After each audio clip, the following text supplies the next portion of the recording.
Je m'appelle Astrid Pfiffer, j'ai 16 ans et je fais le double diplôme IB Mathieu.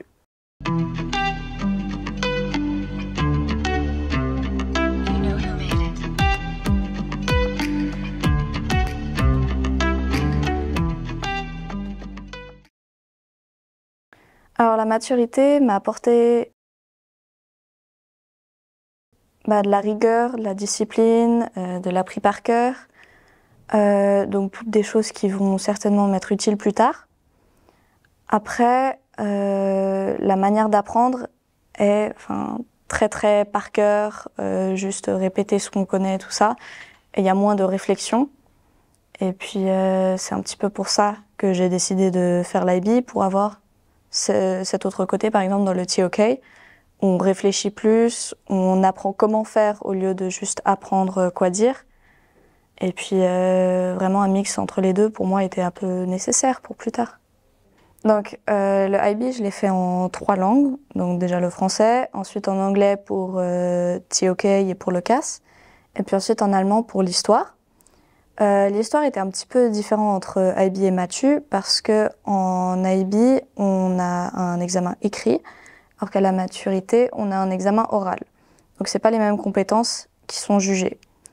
En IB, il fallait apprendre à écrire et à réfléchir en allemand et de vraiment faire des réflexions sur l'histoire, parce que c'était le type de questions qu'on nous posait. En Mathieu, on a certains exercices qui sont assez standardisés, c'est-à-dire quand on regarde dans des anciens examens, c'est toujours le même type d'exercice. Donc c'est relativement facile de les apprendre et d'apprendre comment faire.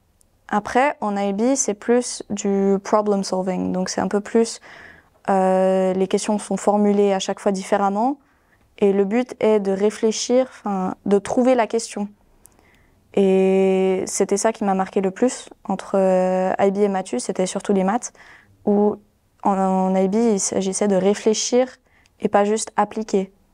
Par exemple, lors des mock exams en février, je suis ressortie de l'examen de maths en me disant « c'est la première fois que j'ai pas terminé un examen de mathématiques ». Et puis ça m'a frappée parce que j'avais l'habitude de toujours finir en avance en maths Mathieu. Et ça m'a un peu poussée à apprendre mieux cette autre manière de réfléchir, ce que j'aurais pas fait si j'avais bien réussi l'examen. Je me serais pas poussée autant pour bien faire à l'IB en mai. Le plus grand bonus de faire IB et Mathieu, pour moi, était tout simplement les deux manières de réfléchir. Et puis, je pense que l'un sans l'autre ne prépare pas suffisamment pour l'Uni. Par exemple, en IB, on a fait beaucoup de IA, et du coup, on a dû apprendre à faire complètement tout seul des essais et des travaux, ce qui est finalement assez représentatif de ce qu'on doit faire à l'Uni.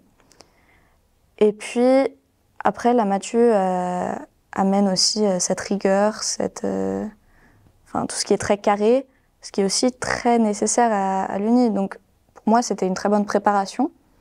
Après, on peut très bien faire l'université en faisant soit l'un soit l'autre, bien évidemment. Mais je trouve que c'est un petit bonus qui aide pour plus tard.